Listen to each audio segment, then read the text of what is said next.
네, 안녕하세요. 성성국 송지훈 사무총장입니다. 지난 6월 초부터 저희가 이제 성성국 유튜브 라이브라는 이름으로 시작을 했는데요. 벌써 2달 가까이 지났습니다. 그동안 저희 성성국 유튜브 라이브에 좀 많은 분들이 또 관심 가져주시고 또 여러 제안도 해주셨는데요. 6주 동안 시즌 1, 2를 이제 진행해 보니까 저희도 좀 새롭게 좀 다시 보게 된 부분들도 있었습니다. 지난 한 주를 좀 쉬면서 약간의 재정비를 거쳐 오늘부터 새로운 시즌 3를 열게 됐습니다. 그동안 저희가 무조건 라이브로 진행을 했는데요. 앞으로는 라이브와 녹화를 좀 병행하려 하고 있습니다. 그리고 시간도 조금 변경했습니다. 사실 오후 4시라는 시간이 조금 애매했는데요. 더 많은 분들이 좀 월요일 본방송 시간대에 보실 수 있도록 시간을 저녁 7시로 변경했습니다. 앞으로도 좀 더 많은 분들의 시청 부탁드리고요. 성수한국과 기동비디오 로고스 채널 동시에 제공되니까 좋아요와 구독 많이 부탁드리겠습니다. 자, 그래서 오늘부터 4주 동안 저희가 새롭게 시즌 3가 시작이 되는데요. 뭐 기후위기 때문에 막 폭염과 폭우 그리고 또 여러 문제 때문에 참 탈도 많은 여름을 우리가 또 지나고 있는데요. 그래서 좀 이제 이번에 좀 준비를 해봤습니다. 오늘부터 앞으로 2025 여름 성서와 함께라는 타이틀로 4번에 걸쳐 성석 특강을 진행하려고 합니다. 많은 기대와 관심 부탁드리고요. 오늘은 첫 번째 시간으로 재작년에 출간돼서 당시 상당한 화제를 일으켰던 책 교회답지 않아 다투는 우리의 저자이시고 현재 또 그 기독교 윤리실천운동 상임 집행위원으로도 활동하고 계세요. 홍동호 목사님 모시고 오늘 성서를 통해서 좀 아주 진한 시간 가져보도록 하겠습니다. 홍동호 목사님 나오셨습니다. 안녕하세요. 네, 반갑습니다. 목사님 나와주셔서 감사합니다. 네, 영광입니다.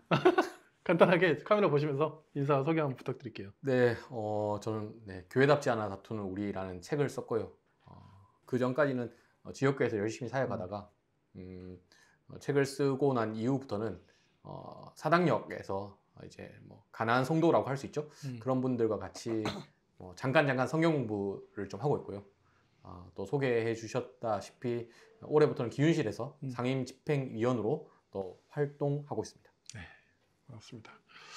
사실 저와는 그래도 꽤 오랜 인연이시잖아요. 네, 그렇죠. 네, 그래서 처음 만난 거는 물론 이제 SNS에서 처음 저희가 알게 됐지만 직접 저희가 서로 만날 때는 이제 성수한국 전국대회 2015년이었을 거예요, 아마. 2013년 그때 저희가 연세대 원주 캠퍼스에서 안면을 트고. 그래요? 네. 잠깐만. 진짜 저 이게 나이가 드니까 가물가물합니다. 네. 그때는 저는 이제 그 성수한국 직원은 아니었고 그때는. 그렇죠. 그때 청년부를 끌고 맞아요. 오셨어요. 네. 그랬구나. 저는 개인으로 참석했고. 그래요. 네네네. 그때 기억이 안 나지. 그때 청년부 끌고 오고 너무 피곤해가지고. 그렇죠. 그때 약간 뭐 연락처 주고받고 인사하고 그 정도에서 아마 끝났던 것 같아요. 그렇구나. 네네. 저는 알겠습니다. 그러니까 SNS에서 뵌지가 그 전이군요. 그러면. 네네네. 알겠습니다.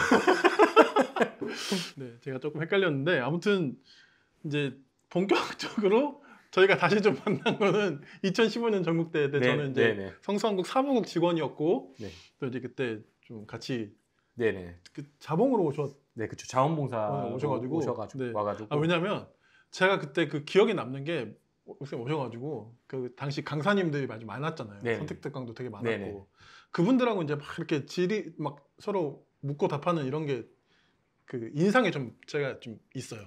그랬었나요? 네. 그래서 그때 막 다양한 분들하고 막 이야기 나누시더라고요. 그래서 그때 기억이 좀 많이 나서 그랬던 것 같아요. 제가 나이를 먹었는지 기억이 가물가물하네요. 이 질문을 뺄까요? 그렇군요. 네. 아무튼 그때 전국대회 때 또 자봉으로 와주셔가지고 그때 저는 그때 감사했던 기억이 있고 어쨌든 전국대회를 좀 그렇게 참여해 보시면서 좀 당시에 좀 어떠셨나요?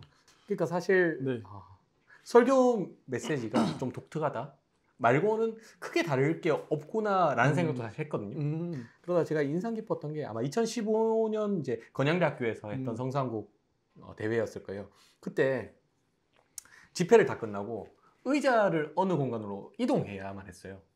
그 담당하시는 이제 뭐 이제 아마 어떤 직원분이었겠죠. 성상국과 연결된 네. 그 직원분이 남성분들만 일어나셔서 의자를 어디 쪽으로 옮겨주세요라고 했는데 그때 여성분들이 남녀 차별 아니야. 우리도 의자 옮기게 해달라라고 했을 때 그 이제 광고를 하신 분이 너무 미안하다. 여성 차별적인 발언이 아니었다라고 하는데 그 미묘하게 흐르는 문화가 이거는 교회에서 흔히 발견할 수 없는 문화다. 그러니까 단순히 설교가 다르다. 뭐 강사가 다른 설교를 한다. 뭐 그런 걸 넘어서 여기는 흐르는 문화가 다르구나 해서 그때 저 말고도 같은 신학교에서 한 2명 정도가 더 참석했던 것 같거든요. 거의 한 달 내내 그 이야기를 했던 것 같아요. 우리는 어떻게 이런 문화를 만들어낼 수 있을까? 단순히 은혜 받고 하나님 만나는 걸 넘어서 진짜 하나님 나라 같은 문화를 어떻게 형성할 수 있을까? 뭐 그런 얘기 하다가 흐지부지 되었던 것 같긴 한데 네. 그게 굉장히 인상적이었습니다. 그러니까 이게 좀 부연 설명을 드리면 이게 사실 10년 전 이야기입니다. 그렇죠? 네네. 그쵸. 10년 전 이야기고 당시에 그 당시만 해도 사실 훨씬 그 전까지는 어떤 교회 수련회 또 네. 어떤 연합 수련회 같은 것을 우리가 딱 한 상정을 해보면 좀 빠릿빠릿 움직여야 되고 네네. 그렇죠. 그리고 좀 약간 권위적인 약간 그런 좀 그런 것도 있고 네. 좀 약간 획일화된 네네. 좀 그런 게 있단 말이죠. 네.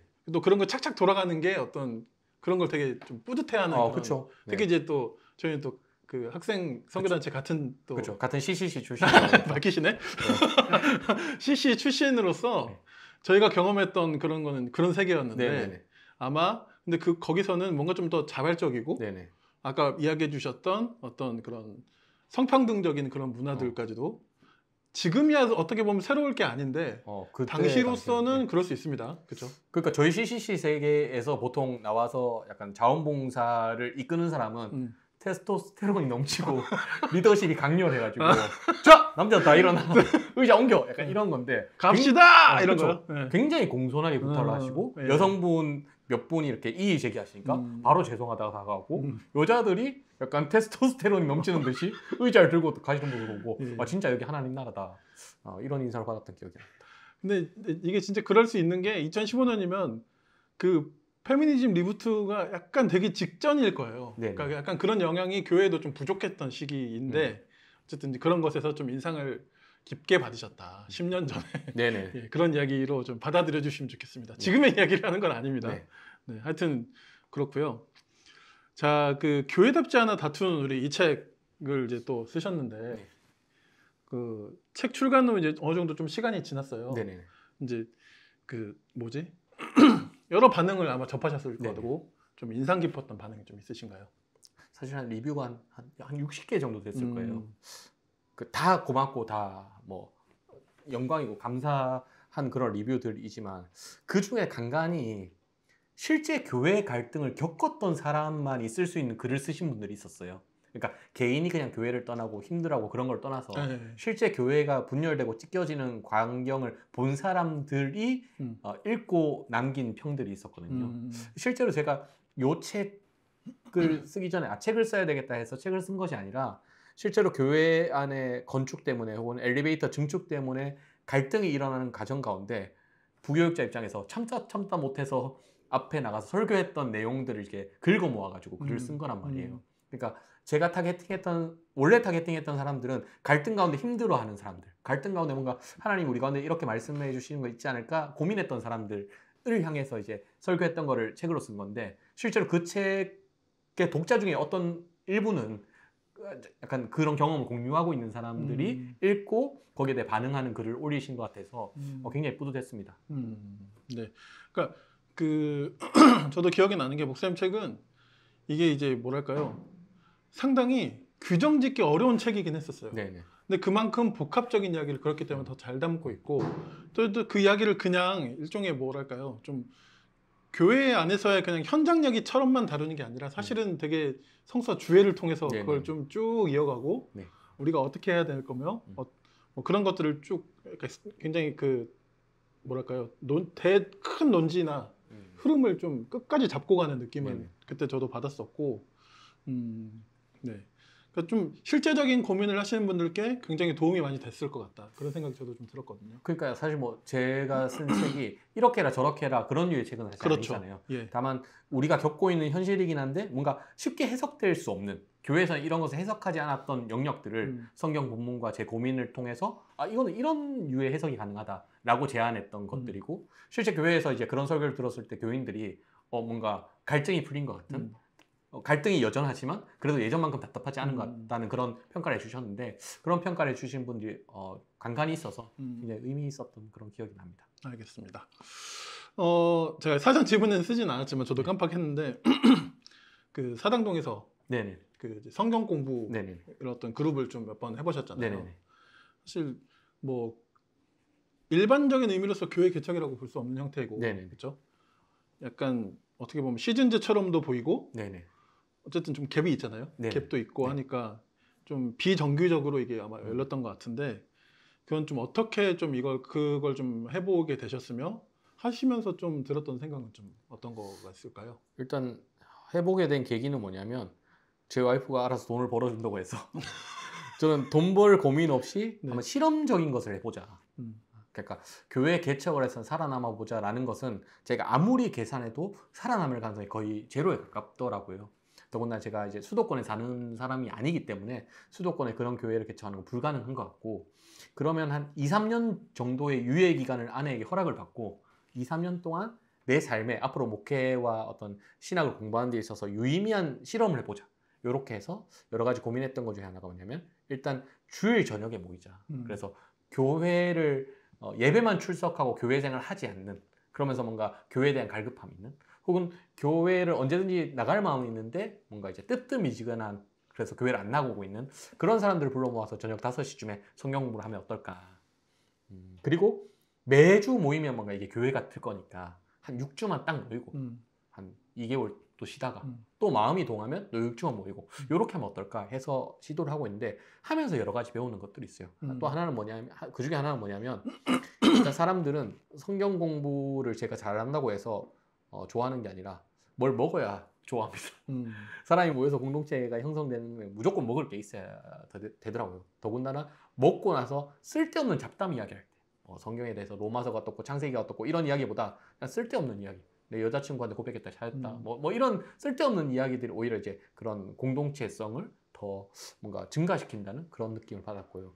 또 하나는 뭐냐면 사실 뭐 많이 모여봤자 한 10명, 12명 정도 선이거든요. 그러면 대충 한 5주 정도 하면 대부분 고민이 거기서 거기에요.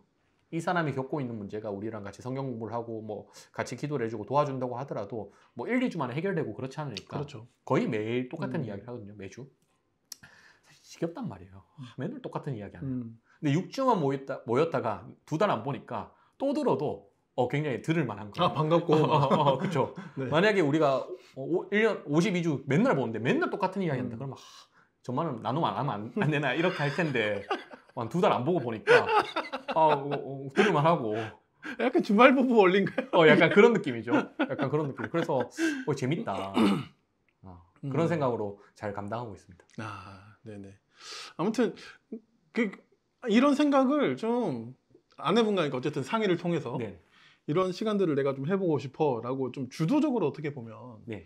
본인의 어떤 삶이나 사역을 좀 한번 실험이라는 표현을 쓰셨는데 네네. 그렇게 하신 게 굉장히 좀 쉬운 결정이 아니기도 하고 네, 좀 독특한 지점이 분명히 있기는 한 것 같아요. 그래서 그런 경험들이 현재 좀 뭐 플러스가 되시는 것 같으세요? 일단은 뭐 단순히 목사가 아니더라도 글을 써서 이제 팔아먹고 사는 사람들은 소위 독특한 경험을 해야 글이 나오는 거잖아요. 그런 의미에서도 평생 목회를 할 것 같으면 내 삶에 있어서 독특한 경험을 해야 되는데 목사가 할 수 있는 독특한 경험이라는 게 사실 한계가 있거든요. 그렇긴 하죠. 그런데 뭐 이사를 가기도 했고 또 와이프가 어느 정도 돈을 벌어준다고도 하니까 2, 3천만 시간을 달라. 와이프가 오케이 해서 실험으로 뛰어든 거죠. 그렇군요. 또 아내분이 대인배이신 걸로. 네네네. 그거는 또 확실한 거죠. 그렇죠? 네. 네. 알겠습니다. 저도 이제 좀 또 의외의 포인트는 어느 순간 보니까 기훈실 상임집행위원으로 네네네. 들어가 계신 거예요. 네. 그래서 저번에 기훈실 총회를 가는데 그렇죠. 옆에 계셔가지고 어쩐 일이시냐고 네네. 했더니 이제 이야기를 들어보니까 이제 기훈실에서 제안을 하셨다고 네. 했는데 목회 경험은 어쨌든 있으시지만 단체에서의 활동은 거의 처음이실 것 같은데 그렇죠. 활동해보니까 좀 어떠세요? 일단 시민단체는 정말 처음이었어요. 그렇죠. 그래서 그 계기가 어떻게 됐냐면 제 생각에는 예. 그 지난 성서한국 대회에 참여했다가 정병호 대표님이랑 조금 이야기를 나눴어요. 아, 2023년에. 네네네. 네네. 그때 정병호 대표님이 좀 뭐 마음에 드셨는지, 혹은 저는 젊은 층을 좀 네. 영입해봐야 되겠다 이렇게 생각하셨는지, 저는 기준실이 뭐 하는 단체인지도 모르고 상임 집행위원이 뭘 하는 건지도 모르고 그냥 오라고 할 때 오면 된다라고 하셔서 그냥 오케이 했고, 그래서 뭐 회의 들어가면서 아, 기독교 시민단체가 이런 활동하는구나 라는 데 있어서 사실 저변을 좀 넓히고 있습니다. 넓히고 있고 이제 주로 하는 이야기를 듣다가 저 같은 이제 뭐 한 3040 청년들 혹은 젊은 세대들이 느끼기에 좀 온도차가 있는 부분은 우리 생각은 좀 다르다, 혹은 이건 이렇게 하는 게 어떠냐라고 발언을 하기도 하는데 발언이 적당한지는 잘 모르겠고 저도 처음이라 뭐 그렇게 잘 적응하고 있습니다. 네. 사실 정병호 대표님이 노리셨던 부분도 딱 그 포인트이시긴 할 거예요. 네. 새로운 목소리를 듣고 싶은데 그 쉽지 않거든요, 생각보다. 그 아무튼 그러한데, 네. 그래서 저도 반가웠었고, 어쨌든 또 그게 또 전국 대회에서의 성국 대회에서의 어떤 계기가 하나 또 되긴 했었네요. 그쵸. 그러면 네. 그때 또 저희 선택 강의 또 강사로 네네네. 와주셔가지고 그때 아마 뵀던 것 같네요. 그래서 어쨌든 제 기억에 목사님은 예전에는 사실 성서학보다는 조직신학 쪽에 좀 더 관심이 있으셨던 것으로 제가 기억을 하는데, 또 언젠가부터 성서학 쪽으로 관심이 더 많아지셨던 것 같아요. 그래서 이 아까 저희가 이야기했던 교회답지 않아 다투는 우리 이 책도 사실 성서 주에 굉장히 충실한 책이잖아요. 좀 이렇게 성서에 대한 관심으로 좀 전환이라고 해야 될까요? 하여튼 좀 계기가 있으셨어요?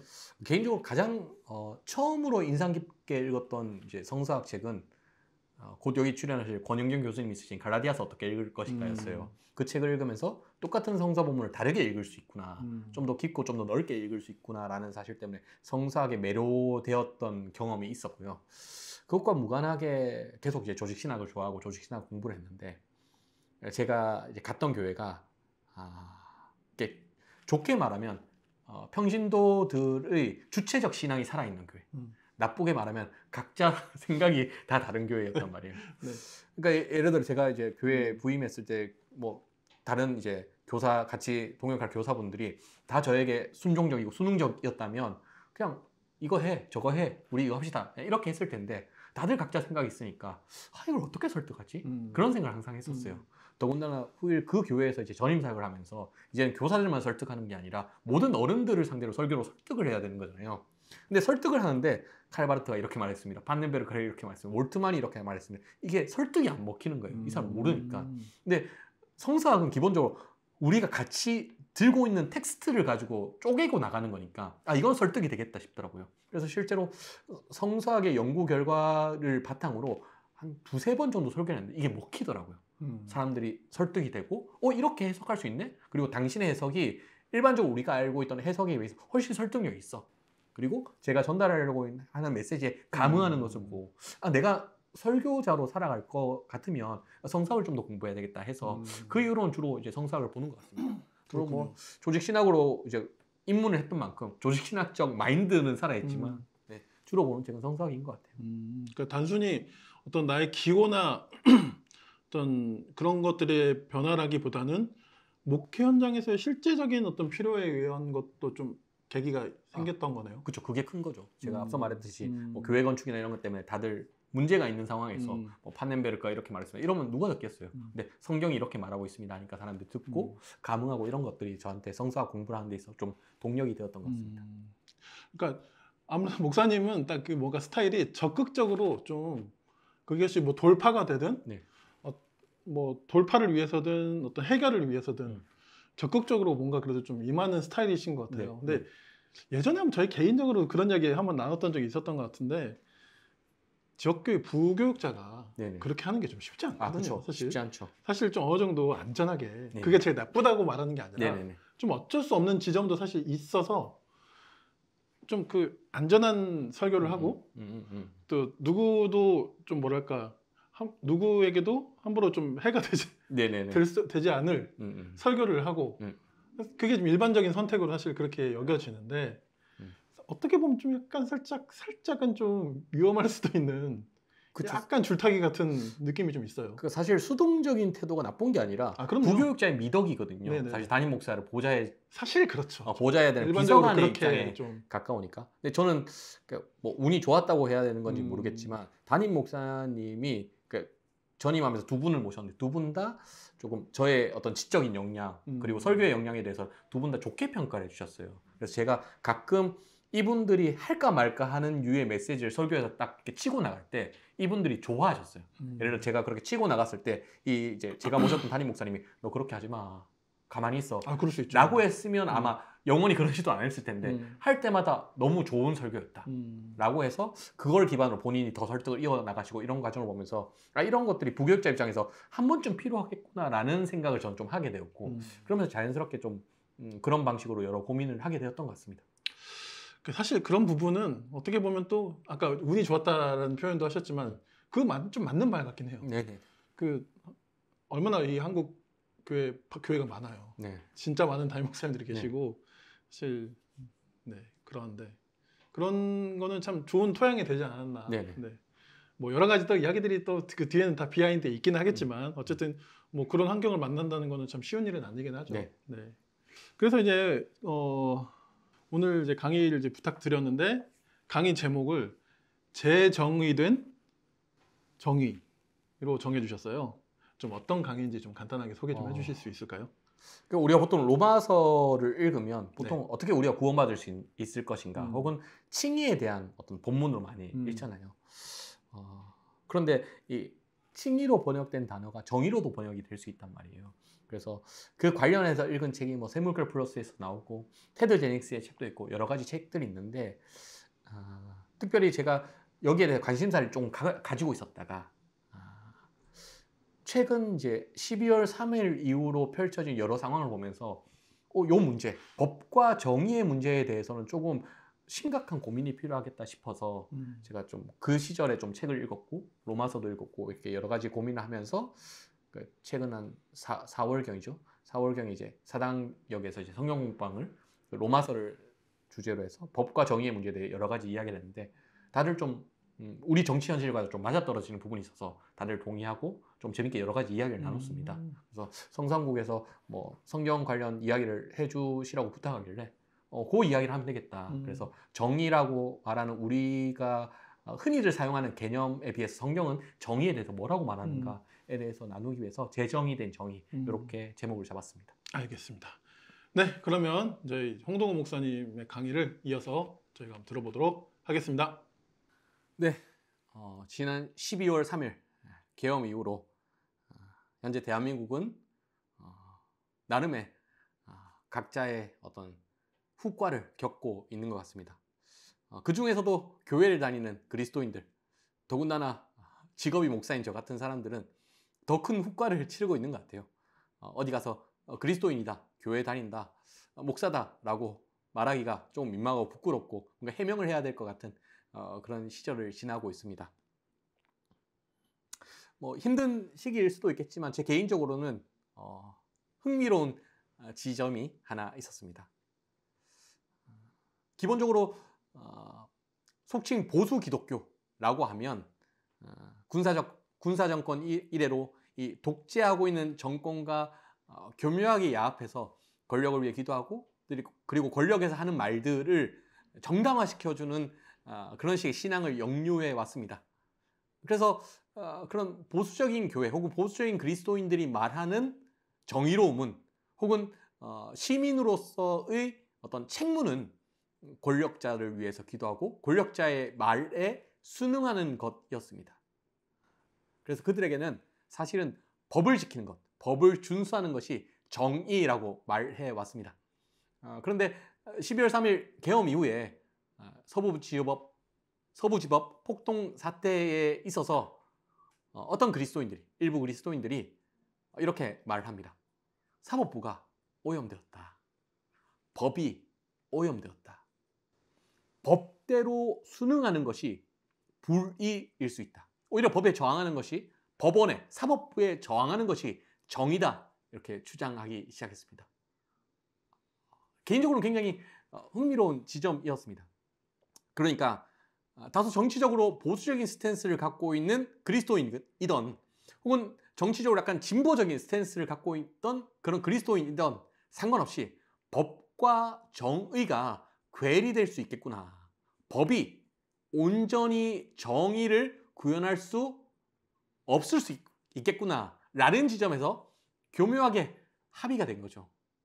네, 저는 오늘 법과 정의의 문제, 이 문제를 가지고 로마서를 읽어보려고 합니다. 우리가 오늘 던질 질문이 있다면 법은 정말 정의롭습니까? 이 질문입니다. 물론 모호한 질문이죠. 법이라는 개념도 모호하고요. 정의라는 개념도 모호합니다.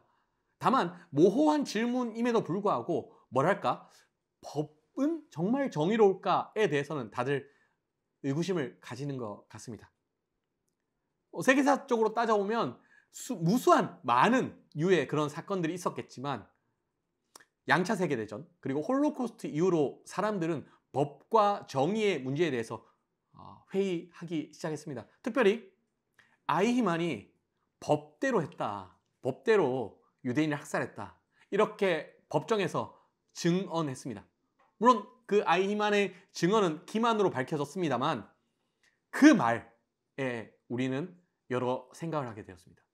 법대로 하는 것이 정의가 아닐 수도 있겠구나. 아니, 법대로 하는 것이 불의일 수 있겠구나. 법과 정의가 일치하지 않을 수 있겠구나. 더군다나 우리는 예수 그리스도를 믿습니다.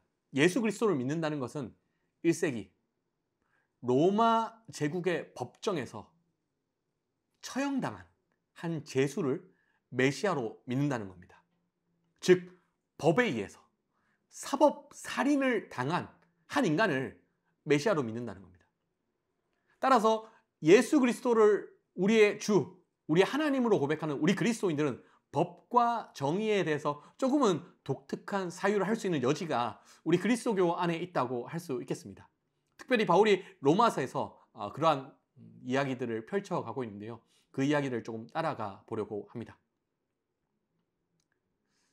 어떤 분들은 로마서에서 무슨 법과 정의의 문제냐, 로마서는 구원에 대한 이야기 아니냐, 칭의에 대한 이야기 아니냐, 우리가 어떻게 천국 갈 수 있느냐에 대한 이야기 아니냐, 이렇게 반문할 수도 있겠습니다. 실제로 어거스틴 혹은 마르틴 루터 같은 사람들이 그와 같은 방식으로 로마서를 읽고 회심하고 구원받고 하나님의 은혜를 경험했습니다.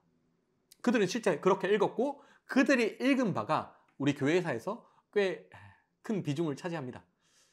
하지만 성사학자들이 주로 던지는 질문이 있어요. 다 됐고 모르겠고 그때 당시에 이 편지는 무슨 의미를 가지고 있었는가? 그때 당시에 이 편지는 무슨 의미를 가지고 있었는가? 루터가 어떻게 해석하든 어거스틴이 어떻게 해석하든 모르겠고 그때 당시에 바울은 그리고 그때 당시에 로마 교회는 이 편지를 어떻게 읽어 나갔는가? 우리는 이 질문을 해보려고 합니다. 그러면 이제 상상을 해봐야 되겠죠. 바울은 어떤 사람이고 로마 교회는 어떤 교회였고 바울은 왜 로마 교회에게 어떤 편지를 썼을까? 여러 상상을 해볼 만한 제가 단서를 던져드리겠습니다. 먼저 우리가 로마 교회 구성원이라고 가정을 해봅시다. 제가 몇 가지 정보를 던져드릴 테니 한번 상상해 보십시오. 바울은 로마 교회를 세웠던 사람이 아닙니다. 로마 교회에서 목회했던 사람이 아닙니다. 단지 우리 로마 교회가 있는 다른 지역에서 교회를 조금 세웠던 사람 정도로 알고 있는 사람입니다. 한 달이 건너면 알 수 있는 사람이지만 실제로 본 사람은 아닙니다. 더군다나 로버트 주윗의 로마서 주석 같은 것을 보면 이 로마 교회가 어떤 형태였는지에 대해서 나름 연구한 정보들이 나와 있는데요. 로마 교회의 구성원 대다수는 노예였거나 혹은 해방노예 정도의 약간 하층민 수준이라고 해야 될까요? 오늘날의 비정규직 노동자 정도라고 생각하면 될까요? 생각보다는 좀 낮은 수준의 계급적 위치를 지니고 있었습니다. 그리고 그들이 모이는 공간도 고린도 교회처럼 거대한 어떤 저택에서 이렇게 모이는 것이 아니라 소위 공동주택에 있는 1층에 작은 상가 건물에서 10명, 15명, 20명 정도가 모였습니다. 그리고 그런 집단을 적어도 로마서에 근거하면 바울은 한 5개 혹은 8개 정도 알고 있었던 것으로 상상해 볼 수 있겠습니다. 그러면 그렇게 계산해 보면 대략 200명 안쪽 되는 인원이 나오겠죠. 그런데 로버트 주이스는 어떤 이야기를 하냐면 64년 7월에 네로가 그리스도교인들을 희생양으로 몰았습니다. 로마의 화재를 일으킨 원인은 그리스도교인이다 이렇게 말했습니다. 그리고 사람들은 이 그리스도교인들을 희생양 삼아서 일어났습니다. 그러면 그리스도교인들을 희생양 삼으려면 로마 제국의 유의미한 숫자여야 가능하죠. 그리스도교인이 고작 200명밖에 안 되는데 사람들이 들고 일어났을 가능성은 없을 겁니다. 그래서 1세기 당시 로마 인구가 대략 한 75만 정도로 추정되는데요. 5% 정도가 되어야 희생양 몰이가 가능하다 이렇게 생각하면 생각보다 꽤 로마 교회가 어마어마한 숫자인 겁니다. 물론 네로가 그리스도교인들을 희생양으로 몰았던 그 시기와 바울이 로마 교회에 편지를 썼던 시기 사이에는 뭐 대략 한 10년 정도의 차이가 있겠지만 그래도 10년 만에 그렇게 부흥할 수는 없었을 테니까요. 그러면 로마 교회를 바울은 굉장히 굉장히 소수의 지도자만 알고 있었습니다. 그러면 우리가 흔히들 생각하는 것처럼 로마 교회의 바울이 복음이 뭔지 아냐? 하나님의 은혜가 뭔지 아냐? 너 어떻게 구원받는지 아냐? 라고 편지를 썼다고 보기에는 의심적인 여러 가지 이야기들이 있죠. 로마 교회가 생각보다 컸다는 것. 그리고 바울이 로마 교회와 전혀 연이 없고 로마 교회를 잘 모른다는 것. 잘 모르는 사람이 편지를 보내는데 구원 어떻게 받는지 아냐? 하나님의 백성 어떻게 되는지 아냐? 천국 어떻게 하는지 아냐? 이런 이야기를 썼을 가능성은 좀 설득력이 떨어질 겁니다. 오히려 바울은 굉장히 두루뭉술하게 교회는 어떤 류의 문화를 역류해야 되는지, 교회는 어떤 방식으로 운영되어야 하는지, 자기 나름대로 교회를 개척하고 교회를 운영해 나가면서 체득한 이야기들을 원리에 기반해서 여러 가지 이야기를 했을 가능성이 높을 겁니다. 그러면 바울의 로마서는 기본적으로 굉장히 탄탄하고 이론적인 동시에 교회를 향한 메시지였을 가능성이 없습니다. 교회는 이러이러한 존재이고 교회는 이렇게 해야 마땅하다. 실제로 바울은 교회에 대해서 말하고 있습니다. 그래서 우리가 물어야 될 이 법과 정의의 문제는 기본적으로 교회라는 맥락 위에서 읽어야 마땅합니다. 교회는 법과 정의에 대해서 어떻게 사유해야 되는가? 다시 한번 말씀드리자면 로마서는 우리 각각 개인이 법과 정의에 대해서 어떻게 고민하고 사유해야 되는지에 대한 이야기가 아니라 교회라는 로마 교회 공동체 식구들이 함께 동시에 법과 정의에 대해서 이렇게 사유함이 마땅하겠다라는 메시지들이 이 로마서에 포함되어 있다고 볼 수 있겠습니다. 그러면 이제 본문을 좀 살펴 들어가면 좋을 것 같습니다. 먼저 바울의 로마서에서 우리가 의미심장하게 볼 단락이 어디냐면 로마서 1장 4절입니다. 성결의 영으로는 죽은 자들 가운데 부활하사 능력으로 하나님의 아들로 선포되셨으니 곧 우리 주 예수 그리스도시니라. 즉 예수 그리스도에서 말할 때 부활을 이야기합니다. 사법적 살해를 당한 인물이 부활했다. 기본적으로 어떤 법과 정의 그리고 하늘 법정에서 이 사법적 살인을 뒤집었다라는 메시지를 1장 4절에 깔고 모든 이야기가 시작하는 겁니다. 그 다음에 우리가 살펴봐야 될 것이 굉장히 논쟁적인 본문인데요. 1장 26절, 27절의 본문입니다.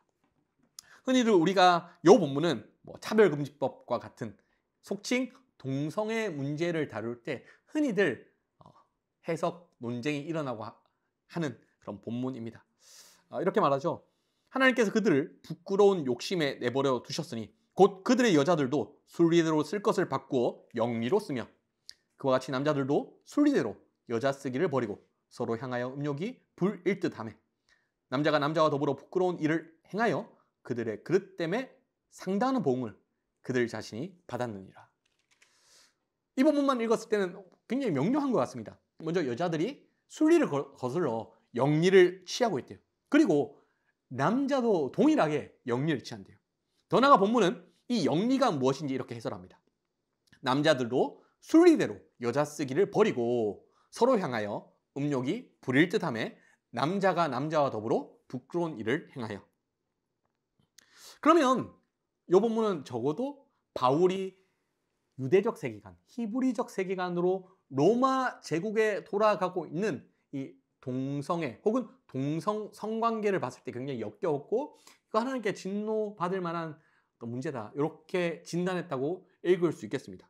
물론 아마도 1세기를 살아가던 바울은 동성 성관계를 보고 굉장히 역겨워했을 가능성이 만무합니다. 하지만 분명한 것은 뭐냐면 그와 무관하게 바울이 26절, 27절을 어떤 맥락에서 이렇게 사용하고 있는가 이 질문이 중요한 것 같아요. 26절, 27절을 해석하기 위해서는 본문 전체의 얼개를 봐야 됩니다. 로마서는 1장 후반부에서는 이방인의 문제를 꼬집습니다. 그리고요 2장 후반부에서는 유대인의 문제를 꼬집습니다. 그러면 1장 후반부가 어떤 맥락인지 이해하기 위해서라면 2장 후반부가 어떤 맥락인지도 이해해야 되고 서로가 말하는 바를 견주어서 해석하는 것이 마땅하겠습니다. 그러면 1장 26절, 27절처럼 읽을 수 있는 본문이 어디냐? 바로 2장 22절, 23절 본문입니다. 21절부터 제가 읽을게요. 도둑질하지 말라. 선포하는 네가 도둑질하느냐? 간음하지 말라. 말하는 네가 간음하느냐? 우상을 가지기 여기는 네가 신전 물건을 도둑질하느냐? 즉 21절, 22절은 어떤 이야기를 하냐면 도둑질하지 말라 해놓고 왜 도둑질해? 간음하지 말라고 해놓고 왜 간음해? 여기까지 본문을 보면 그냥 십계명 이야기하는 거 아닌가? 이렇게 생각할 수 있겠습니다. 그런데 23절 후반부에 이렇게 말합니다. 우상을 가지기 여긴 네가 신전 물건을 도둑질하느냐? 신전 물건을 도둑질하지 말라는 어떤 계명 같은 것을 찾아볼 수 있나요? 없죠. 신전 물건 도둑질이라는 구체적인 범죄가 명시되어 있습니다. 더 나아가 신전 물건을 도둑질하는 것은 우상숭배의 맥락에서 보면 간음입니다. 그리고 신전 물건 도둑질이라는 도둑의 측면에서 보면 도둑질입니다. 그러면 22절과 23절이 동일하게 하나로 묶여 있다고 볼 수 있겠습니다. 도둑질하지 말라 하는 네가 도둑질하고 간음하지 말라 하는 네가 간음하고 그 결론으로 우상을 가증히 여긴 네가 신전 물건을 도둑질하고 즉 신전 물건을 도둑질하기 때문에 도둑질하지 말라 간음하지 말라 계명을 언급한 거죠. 그러면 이 본문은 적어도 유대인 세계 안에서 일어난 구체적인 범죄 신전 물건 도둑질 범죄를 탓하고 있다고 볼 수 있겠습니다. 그러면 자연스럽게 1장 26절, 27절 또한 구체적인 이방인 세계에서 벌어지고 있는 구체적인 죄를 명시적으로 언급하고 있다고 우리가 가정해 볼 수 있겠죠. 즉 유대인의 불의, 이방인의 불의를 1장 후반부, 2장 후반부가 언급합니다. 그런데 이 불의가 포괄적이잖아요. 두루뭉술하지 않습니다. 구체적인 사안을 언급하고 굉장히 명시적으로 요 문제 잘못하고 있는 거야 이렇게 지적하고 있는 겁니다. 그러면 1장 26절, 27절은 어떤 메시지였을까요? 그러니까 로마 사회에서 굉장히 유행하고 많은 사람들이 알고 있던 이슈였을 겁니다. 어떤 문제였을까요? 로버트 주익 같은 경우에는 이렇게 이야기합니다. 남성과 남성끼리 이제 동성 성관계를 하는 것은 로마 제국에서 봤을 때 그럴 수 있는 일이었다는 겁니다. 그러니까 문제가 아니었다는 거예요.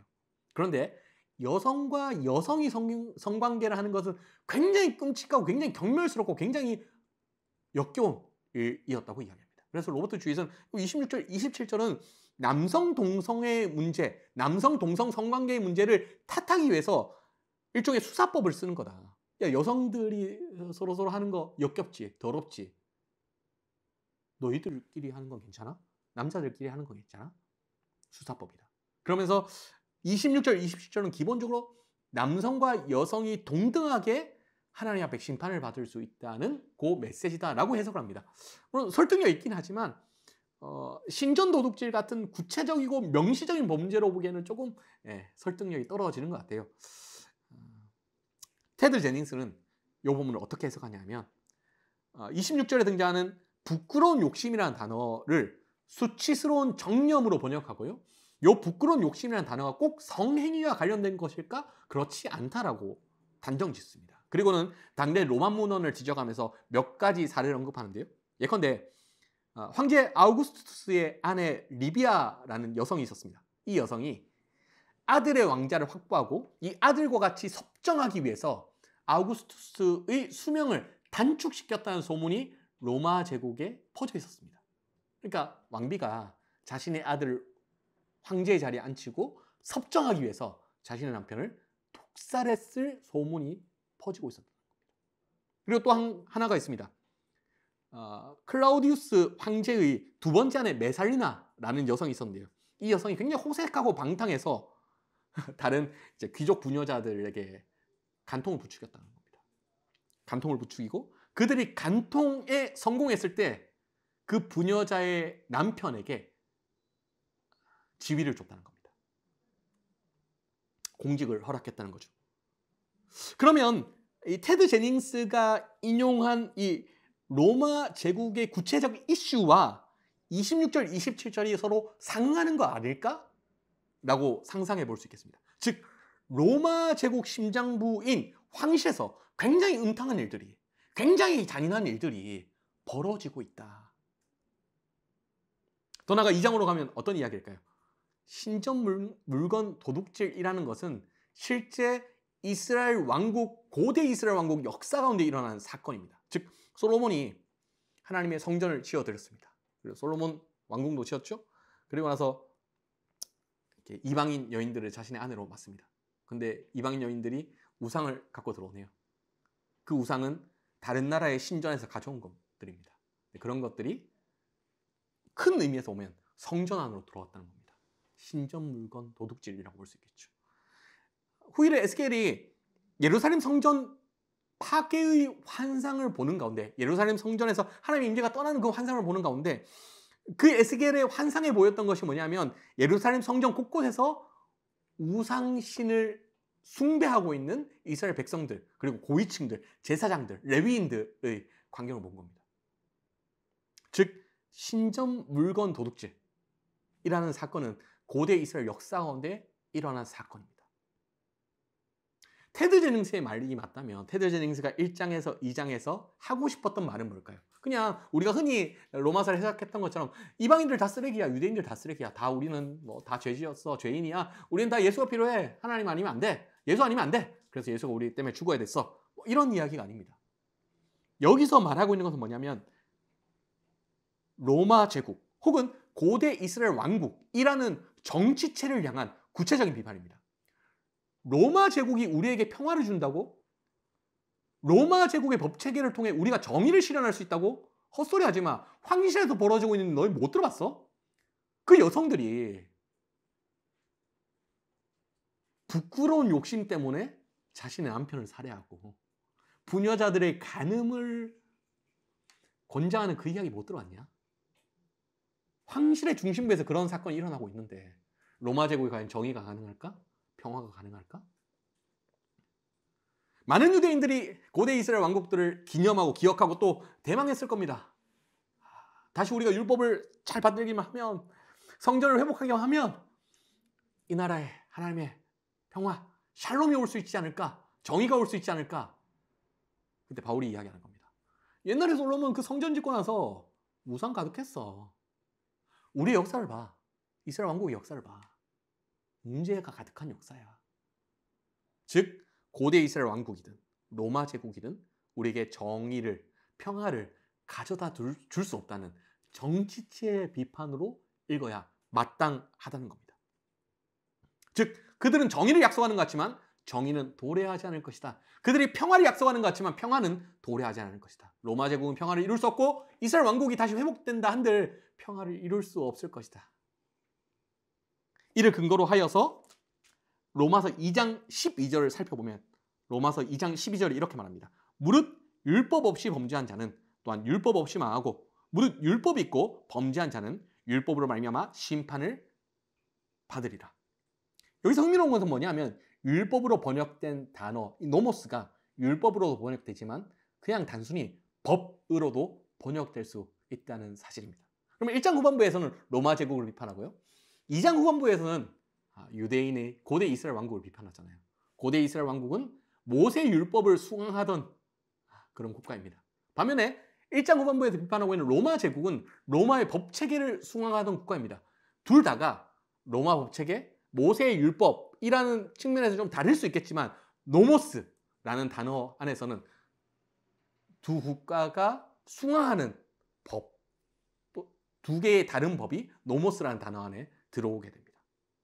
바울이 말하고 있는 바는 뭐냐면 법과 무관하게 범죄하면 법 없이도 망하고 법 있는 상태에서 범죄하면 법 때문에 심판을 받을 것이다. 즉 법과 무관하게 우리 잘못하면 다 심판당한다. 요 이야기를 하는 겁니다.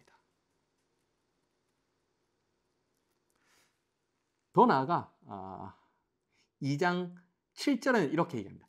참고 선을 행하여 영광과 존귀와 썩지 아니함을 구하는 자에게는 영생으로 하시고 10절 선을 행하는 각 사람에게는 영광과 존귀와 평강이 있으니 먼저 유대인에게요 그리고 헬라인에게라. 쉽게 말해서 로마의 법칙에는 모세의 율법책에는 상관없이 진짜 우리가 제대로 정의로운 삶을 살았다면 그에 합당한 보상을 받을 것이고 법체계와 상관없이 우리가 불의를 행했다면 그에 응당한 대가를 치르게 될 것이다.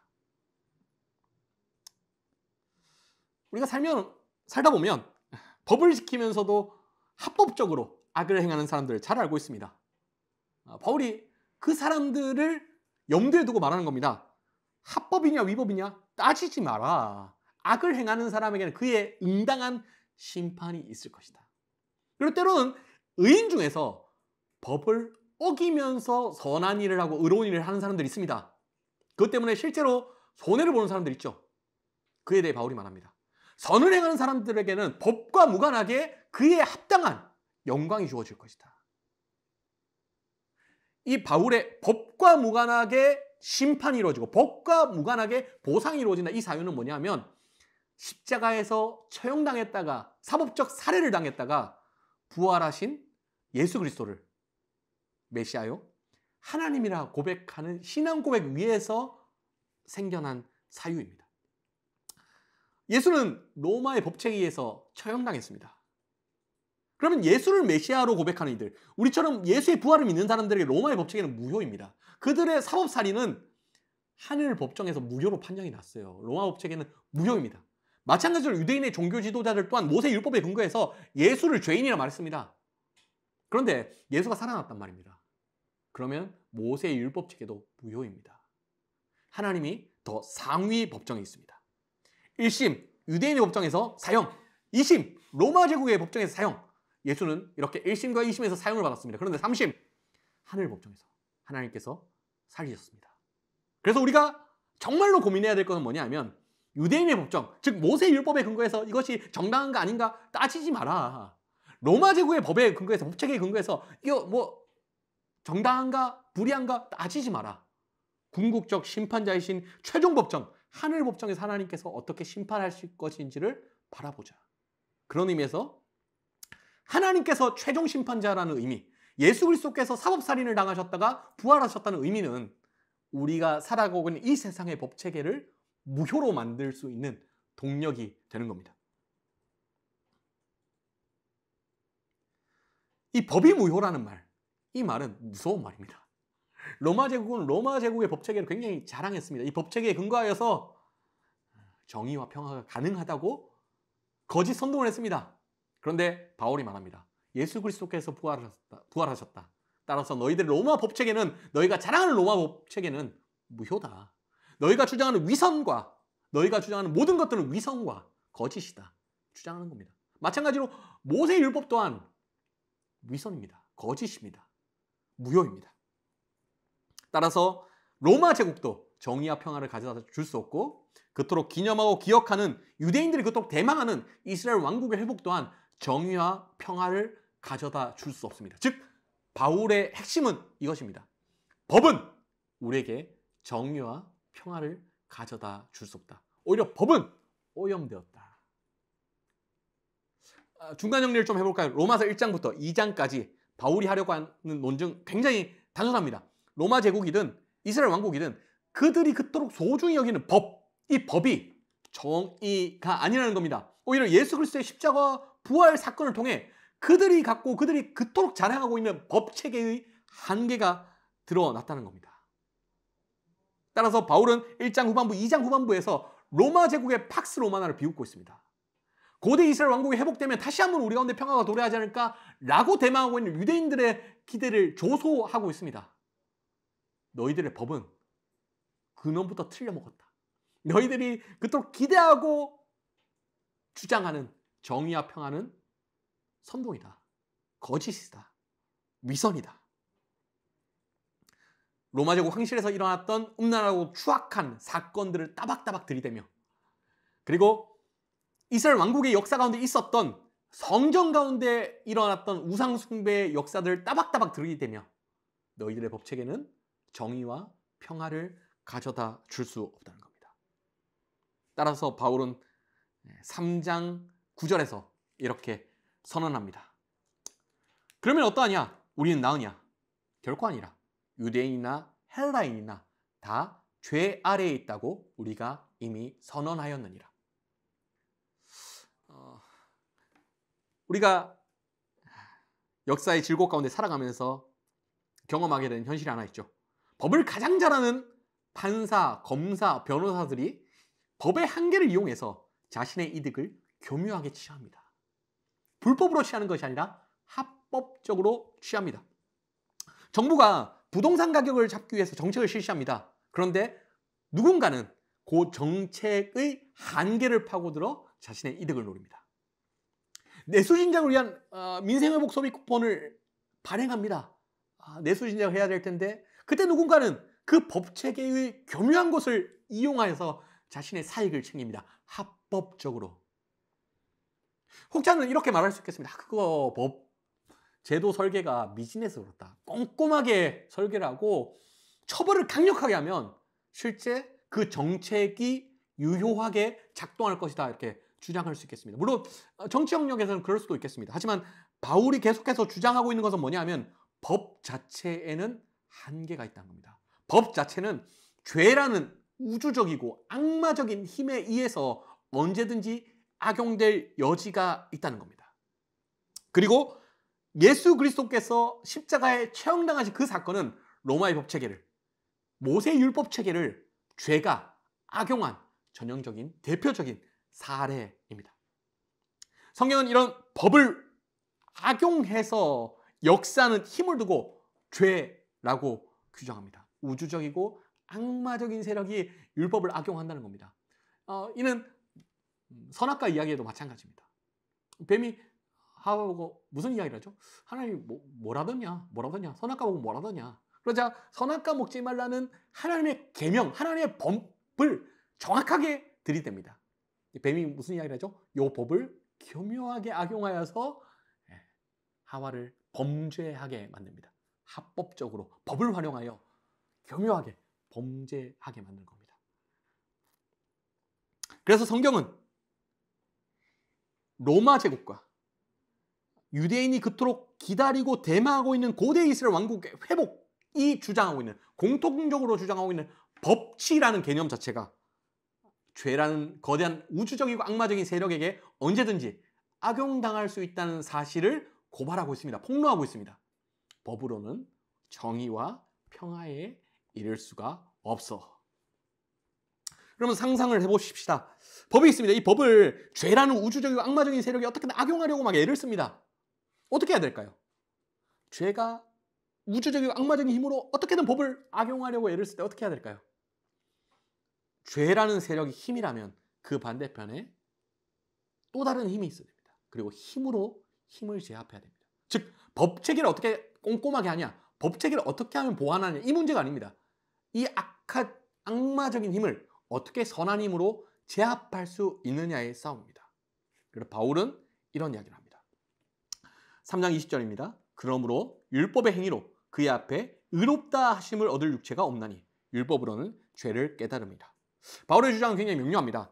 법을 준수하는 노력만으로 우리가 의롭다 하심을 얻을 수 있을까? 더 엄밀하게 말하자면 하나님께서 주관하시는 최종적인 법정에서, 하늘 법정에서 정당하다는 판결문을 우리가 법을 준수한다는 노력만으로 우리가 과연 따낼 수 있을까? 상상해 봅시다. 기업을 운영한 한 명의 사장의 입장에서 한번 생각해 봅시다. 법을 지키면서 합법적으로 이익을 극대화할 수 있는 방안이 언제든지 있습니다. 우리는 이를 마다할 수 있을까요? 마다한다고 상상해 봅시다. 어디까지 마다해야 할까요? 어디까지 마다해야 정의로운 사장이라고 일컬음을 받을 수 있을까요? 한 명의 사장이 정의롭게 기업을 운용하기 위해서 필요한 것은 법에 대한 지식이 아닙니다. 한 명의 사장이 정의롭게 기업을 운용하기 위해서 필요한 것은 뭐냐면 법이 아니라 실제 선하게 정의롭게 기업을 운용하고자 하는 마음, 그 힘입니다. 정녕 그에게 필요한 것은 죄라는 이 법을 악용해서 합법적으로 최대한 이익을 뺄 수 있어 라고 속삭이는 죄의 힘에 맞서서 아니야, 정의롭게 운영해야지, 선하게 운영해야지 라고 우리 가운데 새로운 선한 힘이 필요합니다. 이 선한 힘을 두고 바울은 하나님의 의라고 이야기합니다. 3장 21절 그리고 3장 22절, 3장 25절, 26절에 등장하는 단어인데요. 디카이오신의 때우, 하나님의 정의라고 번역할 수 있겠습니다. 이제 법 외에 하나님의 정의가 나타났으니 곧 예수 그리스도를 믿음으로 말미암아 모든 믿는 자에게 미치는 하나님의 정의이니 차별이 없느니라. 죄라는 사악한 악마적이고 우주적인 힘에 맞서서 선하고 거룩한 하나님의 힘, 하나님의 정의가 등장합니다. 이제 선과 악의 전쟁은 뭐냐면 합법이냐 위법이냐 그 싸움이 아닙니다. 힘의 싸움입니다. 죄의 힘 그리고 하나님의 정의라는 힘이 서로 힘대결로 싸우고 있습니다. 죄는 어떻게든 법을 악용해서 불의를 만들어내려고 애를 씁니다. 반면에 하나님의 정의는 법과 무관하게 어떻게든 세상 가운데 정의와 평화를 만들어내려고 애를 씁니다. 그 전장 가운데 우리가 있는 겁니다. 그렇다면 이 하나님의 정의, 디카이오신의 때우, 요 개념이 어떤 의미일까요? 지금껏 많은 사람들이 마르틴 루터의 종교개혁 당시에 해석한 바에 근거해서 불의한 우리 같은 죄 많은 사람들을 용서하시는 하나님의 의로움이 아닐까 정도로만 해석해왔습니다. 물론 뭐 전혀 틀린 말은 아닌데요. 톰라이트는 이 디카이오신의 때우, 이 하나님의 의, 하나님의 정의는 구약적 맥락부터 좀 살펴봐야 되지 않을까라고 제안합니다. 정의라는 개념이 뭘까요? 제가 떠오르는 좋은 비유 중에 하나가 뭐냐면 솔로몬 재판입니다. 솔로몬 재판에 두 명의 창녀가 한 명의 아이를 가지고 있습니다. 거기 가운데 솔로몬 재판은 어떻게 정의를 실현할 수 있을까요? 그냥 둘 다 무죄, 이게 아닙니다. 어떻게든 속여서 저 사람의 아이를 뺏으려고 하는 죄인이 있고 악인이 있고 이 악인에게 아이를 강탈당할 수 있는 의인이 있는 겁니다. 의인이 있는 겁니다. 그러면 솔로몬의 정의는 뭐냐 하면 단순히 무죄다 유죄다 이게 아니라 악을 행하고 있는 사람이 악을 행하지 않도록 제어하는 것, 또 한편으로 권리를 빼앗길 위기에 처한 의인에게 빼앗길 수 있었던 권리를 되찾아 주는 것을 두고 성경이 정의라고 말합니다. 즉 정의는 구체적인 결과로 실현되어야 됩니다. 즉 아이를 안고 돌아가야 정의이지 단순히 무죄 판결을 난다고 정의가 아닙니다. 정의는 구체적인 결과로 이어져야 합니다. 그럼 하나님의 정의는 어떤 맥락에서 작동하고 있을까요? 창세기를 떠올려 보면 좋겠습니다. 창세기는 1장, 11장 그리고 12장에서 50장으로 구분되어 있습니다. 1장부터 11장 서사는 굉장히 단순합니다. 혼돈과 공허가 가득한 세상 가운데 하나님께서 질서를 세우시고 피조물들을 채워 넣으십니다. 그리고 이 인간에게 강력한 하나님의 권한을 부여하죠. 그런데 이 인간이 하나님의 권한을 가지고 하나님에 반역합니다.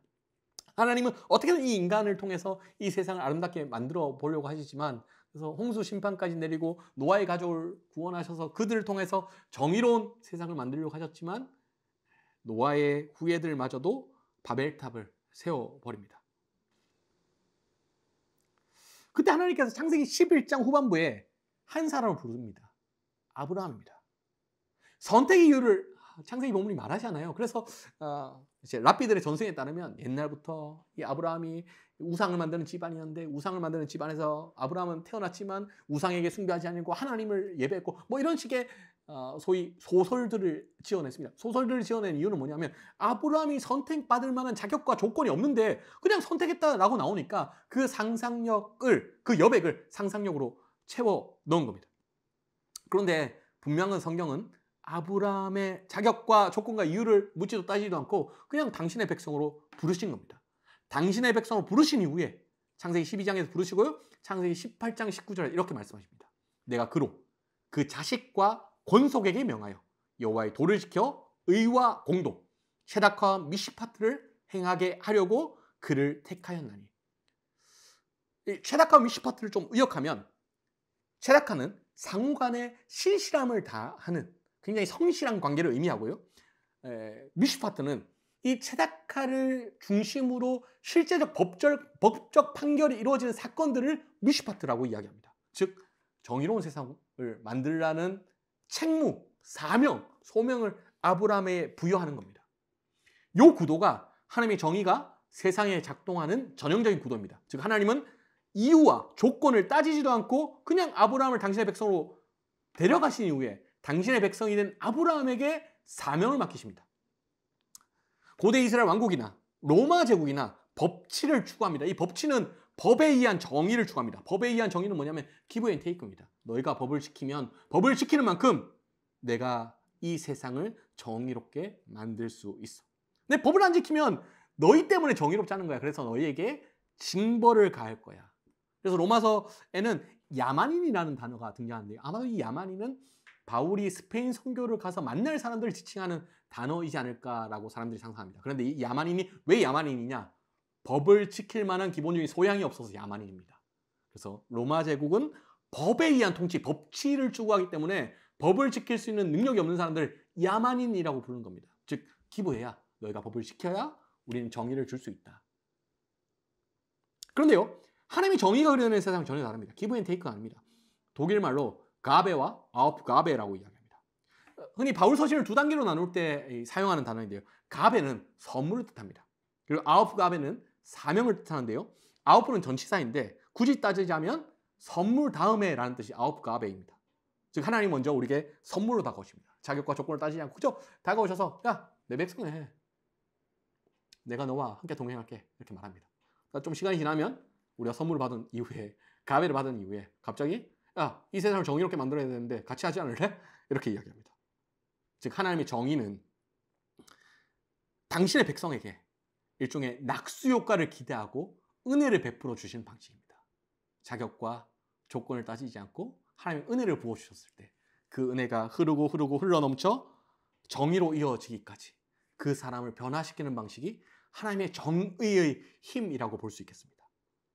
하나님은 조건과 자격을 따지지 않고 창세기 18장 19절 말씀처럼 아브라함을 불러내시고 나서 한참 시간이 지난 이후에 하나님의 사랑과 은혜를 낙수효과처럼 흘려보낸 이후에 야, 이 세상을 정의롭게 만들 건데 같이 할래? 이렇게 말씀하십니다. 이것이 바로 하나님의 정의가 작동하는 방식입니다. 그러면 로마서 3장의 문맥으로 돌아봅시다. 바울이 말하려는 바는 무엇일까요? 로마 제국 혹은 고대 이스라엘 왕국이 내세우는 법치에 의한 정의, 법치에 의한 평화, 즉 기브 앤 테이크의 방식은 거짓이라는 겁니다. 법에 의한 정의를 내세우고 있으면서 로마 황실이나 혹은 이스라엘 왕국의 성전에서 펼쳐지는 일은 결코 법을 준수하는 그런 모습이 아니다. 음란하고 타락하고 추악한 현실이 펼쳐지고 있다. 즉 거짓이다, 기만이다, 위선이다, 거짓 프로파간다다. 법치에 의한 정의, 법치에 의한 평화, 거짓이다. 이렇게 이야기합니다. 그리고 그들을 죄라는 우주적 악마적 세력이 이용하고 있다고, 악용하고 있다고 폭로하고 있습니다. 즉 법에 의한 정의는 기만이라는 겁니다. 거짓이라는 겁니다. 위선이고 선동이라는 겁니다. 따라서 로마 제국도 이스라엘 왕국도 법치를 주장하는 이상, 기브 앤 테이크를 주장하는 이상 정의와 평화를 가져다 줄 수 없다는 겁니다. 그래서 바울은 이렇게 이야기합니다. 3장 24절, 25절의 본문입니다. 그리스도 예수 안에 있는 성령으로 말미암아 하나님의 은혜로 값없이 의롭다 하심을 얻은 자 되었느니라. 이 예수는 하나님이 그의 피로써 믿음으로 말미암는 화목 제물로 세우셨으니 이는 하나님께서 길이 참으시는 중에 전에 지은 죄를 간과하심으로 자기의 의로우심을 나타내려 하심이니. 이 3장 24절과 25절의 본문에는 출애굽의 이야기가 도도히 흐르고 있습니다. 출애굽 사건을 떠올려 볼까요? 이스라엘 백성들이 노예로 이집트의 파라오에게 사로잡혀 있습니다. 그때 하나님께서 유월절을 통해서 그들을 속량하십니다. 리뎀션 하십니다. 그들을 해방시켜 주십니다. 이 사건이 예수 안에서 우리 가운데 일어났다는 겁니다. 근데 하나님의 목적은 엑스오도스, 즉 이집트를 떠나는 길에 머물지 않고 에이스오도스, 가나안 땅으로 입성하기까지 이들과 동행하십니다. 어떻게 동행하시죠? 단순히 구원을 넘어서 이 구원받은 백성, 자유롭게 된 백성들이 하나님의 백성에 걸맞는 역량을 갖추기까지 그들과 동행하시고 그들과 언약을 맺어가시고 그들 가운데 역사하시고 임재해 나가십니다. 그 이야기가 속칭 말하는 속죄제의 이야기입니다. 이 이야기는 너무너무 긴데요. 속죄의 이야기인데 이 이야기가 믿음으로 말미암는 화목제물로 세우셨으니 라는 본문 안에 함의된 의미입니다. 참고로 이 화목제물로 번역된 헬라스테리온은 소위 잘못된 오역입니다.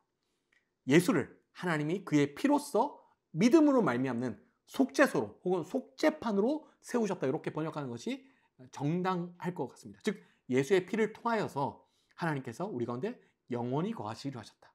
예수 그리스도의 피를 통하여 우리와 하나님 사이의 언약이 영원하다는 사실을 보증하여 주셨다. 예수 그리스도의 피 때문에 하나님은 우리를 떠나시지 않을 것이다 라는 메시지입니다. 즉 이스라엘 백성들이 애굽에서부터 해방되어서 하나님의 백성으로 형성되기까지 행하셨던 출애굽의 역사가 지금 현재 로마 교회 안에서 그리스도 예수 안에서 일어나고 있다는 메시지가 바울이 로마서에서 전하고 싶은 메시지인 겁니다. 법에 의한 정의, 이 대척점에 하나님의 정의, 하나님의 힘이 있습니다. 그리고 그 하나님의 정의의 최절정점이 어디냐면 예수 그리스도의 십자가와 부활 사건입니다. 하나님께서 이스라엘 백성을 해방시키셔서 그들을 노예에서 자유민으로 만들어 주셨던 것처럼 하나님께서 오늘날 교회 안에 있는 사람들이 죄의 노예가 된 그 사람들을 해방시켜 주십니다. 또한 하나님께서 이스라엘 백성 가운데 조건 없이 자격 없이 속죄의 죄를 통하여 거하여 주시고 임재하여 주시고 또한 그들과 언약을 매년 갱신하여 주셨던 것처럼 예수 그리스도를 통하여 하나님께서는 이 교회 안에 그리스도 안에 있는 우리 모든 그리스도인들에게 임재하시고 언약을 갱신하여 주십니다. 영원히 보증하여 주십니다. 즉 하나님의 정의는 give and take의 방식이 아니라 가베 and of 가베의 방식으로 작동합니다.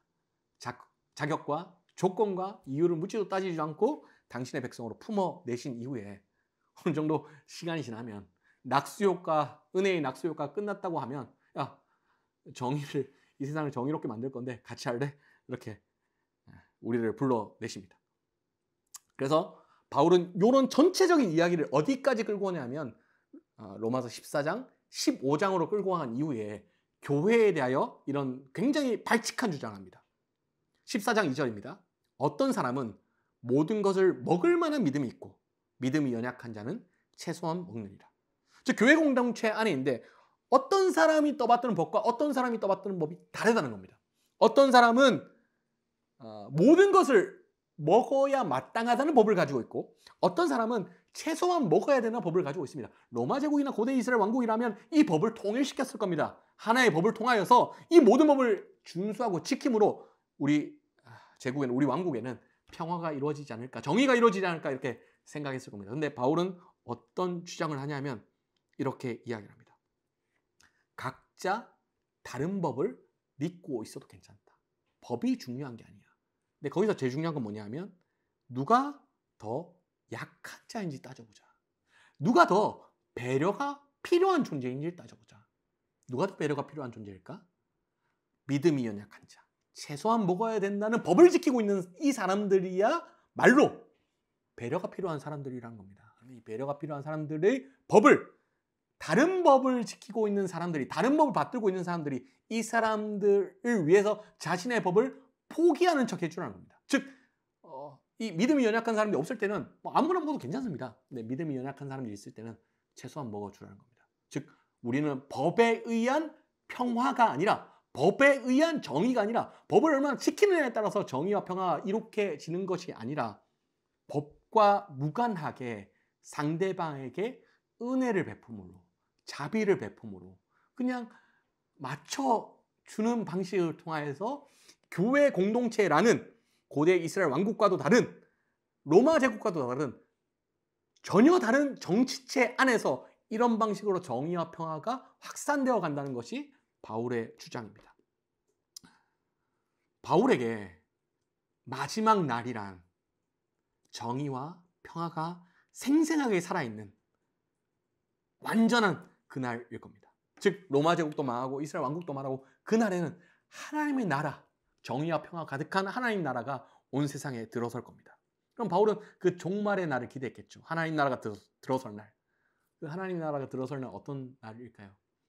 하나님의 정의의, 하나님의 은혜의 낙수 효과가 흐르고 또 흘러서 충만한 은혜를 받아서 충만한 자비하심을 얻어서 충만한 하나님의 관대하심을 통하여서 나로부터 상대에게, 상대로부터 또 상대에게 흐르고 흘러서 모든 피조물이 하나님의 정의의 낙수 효과에 의해서 변화될 그 날을 꿈꾸는 겁니다.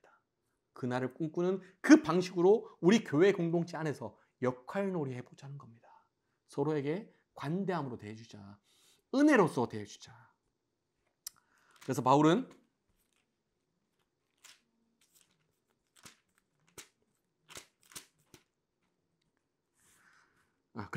이렇게 이야기합니다. 로마서 15장 7절입니다. 그리스도께서 우리를 받아 하나님께 영광을 돌리신 것 같이 너희도 서로 받으라. 하나님께서 우리에게 은혜를 베푸셨던 것처럼 이유와 자격과 조건을 따지지 않으셨던 것처럼 우리도 우리 스스로에게, 우리 서로에게 따지지 말자. 이와 같은 방식으로 정의와 평화를 이룩해 가자. 제가 대략 한 10년 전쯤에 결혼을 했는데요. 그때는 제가 날카로웠습니다. 성격도 턱선도 날카로웠습니다. 근데 지금 굉장히 많이 부드러워졌죠. 물론 부드러워져도 여전히 날카로운 면이 있긴 하지만 많이 부드러워졌습니다. 부드러워진 이유가 무엇일까 생각해보면 제가 2017년 어간에 겪은 3가지 사건 때문입니다. 하나는 뭐냐면 그때 당시에 담임 목사님이 저를 총회해 주셨습니다. 이유도 모르겠고 조건도 모르겠고 자격도 없었던 것 같은데 어쨌건 총회해 주셨습니다. 그리고 그때 당시 교인들이 저를 좋아해 주셨습니다. 저는 북한 신앙민들이 이제 주로 다니는 그런 교회였음에도 불구하고 제가 좌파 그리스도인, 좌파 목회자로 이렇게 낙인이 찍혀 있었을 것 같은데도 그럼에도 불구하고 좋아해 주셨습니다. 그리고 그때 당시에 결혼한 제 와이프가 아무런 조건과 자격과 이유도 묻지 않고 그냥 저를 사랑해 주었습니다. 2017년에 제가 겪은 3가지 범주의 사랑 혹은 은혜, 관대함, 그것이 저를 부드럽게 만들어 주었습니다. 그전에는 아무리 착하게 살려고 노력해도 잘 착하게 안 되고 화가 나고 성질이 나고 그랬는데 은혜를 받으니까, 사랑을 받으니까, 총애를 받으니까 그냥 관대해지더라고요. 즉 누군가로부터 실제적으로 흘러나오는 이 은혜의 역사, 관대함의 역사, 은총의 역사, 호혜의 역사, 이 모든 것을 하나님의 정의라고 할 수 있겠고 하나님의 정의의 낙수 효과라고 할 수 있겠습니다. 그리고 흥미롭게도 이렇게 사람이 좋아지면 좋아질수록 실제 정의와 평화가 도래하게 됩니다. 와이프가 저를 굉장히 많이 좋아해 주는데요. 서로는 법을 따지지 않습니다. 누가 잘했고 누가 못했고 따지지 않습니다. 그냥 한 명이 더 화났다 싶으면 다른 사람은 그냥 방 안에 숨어서 조용히 눈치를 보고 있습니다. 그렇게 법을 따지지 않고 누가 옳은가 그른가 따지지 않고 그냥 시간이 지나면 좋아집니다. 법이 없어도 잘 삽니다. 정의롭고 평화롭습니다. 물론 제가 말한 이 바울의 주장들을 대한민국 국가 전체에 적용시키는 무리가 있을 겁니다. 다들 뭐 착하게 살면, 관대해지면 모든 사람이 다 정의로워지고 행복해지고 평화로워질 거야. 이런 주장하는 거 아닙니다. 다만 우리가 속한 작은 공동체들이 있을 겁니다. 가정일 수도 있겠고요. 교회 안에 소그룹일 수도 있겠고요. 혹은 뭐 직장 내에 내가 만나는 팀 동료들일 수도 있겠습니다. 그 가운데 정말 하나님 나라의 문화, 즉 정의와 평화의 문화를 우리는 어떻게 실현할 수 있을까요? 우리는 흔히들 법을 좀 제대로 세우면 되지 않을까? 뭐 예를 들면 와이프와 저에게 너는 빨래를 해, 난 설거지를 할게. 혹은 팀원들에게 9시부터 1분 늦으면 뭐 10,000원이야. 뭐 이런 식으로 법을 꼼꼼하게 세우면 우리가 좀 더 좋은 팀이 될 수 있지 않을까? 좀 더 활력이 넘치지 않을까? 이렇게 생각합니다. 그렇지 않습니다. 서로에게 법을 통하여서 잣대를 들이대기보다는 은혜를 베풀고 서로를 총애해주고 서로에 격려해주고 이와 같은 작은 방식을 통하여서 생각보다 팀 안에 가정 가운데 셀 가운데 실제적인 정의와 평화가 구현되게 됩니다. 하나님은 예수 그리스도를 통하여서 우리 가운데 그 은혜를 낙수 효과를 정의 낙수 효과를 퍼부어 주시기로 약속하셨습니다. 우리가 받은 만큼 다른 사람이 흘려보내서 우리가 속한 작은 공동체를 작게나마 정의와 평화로 일구어 갈 수 있었으면 좋겠습니다. 그것이 바로 하나님 나라 복음이라고 생각합니다. 감사합니다. 네, 강의 잘 들었습니다, 네. 목사님. 저도 들으면서 굉장히 많은 생각이 막 교차되고 여러 통찰을 좀 받게 되는 것 같아요. 저도 사실 성산국 사무총장으로 이제 일을 한 지 얼마 안 되긴 했으나 어쨌든 저도 이 활동을 30년이 넘게 하고 있는데 이런 사회선교 현장 또 우리가 또 지난 그 6개월 정도의 계엄과 내란의 전국을 우리가 거치면서 정말 정의에 대한 문제에 대해서 너무 고민했잖아요. 근데 법을 우롱하고 헌법을 유린하는 그런 세력들에 대해서 우리가 할 수 있는 이야기는 당연히 그들을 심판하고 이런 문제에 우리가 아주 몰입할 수밖에 없었던 시기였는데 자 이제 이런 시기가 좀 어느 정도 조금은 정리가 되었고 정리가 되어가고 있고 그게 뭐 얼마나 충분하게 되어가고 있는지에 대해서는 여기서는 좀 차차해야 될 것 같고 그런 상황 속에 현재 저희가 지금 놓여 있는 것 같은데 저도 항상 고민이 들었던 게 그런 것 같아요. 정의 실현 우리가 생각하는 그 어떤 심판의 기준으로 보면 이제 그들을 깔끔하게 정말 법대로 그냥 확 정리해내고 하면 우리가 그것으로 충분한가? 그런 생각이 문득 사실 들긴 해요. 근데 사실 그들이 주장했던 것도 이걸 또 동전의 양면처럼 그 저희 세력을 그렇게 보고 있거든요. 우리를 척결을 대상으로 삼고 윤석열도 사실 그랬던 거죠.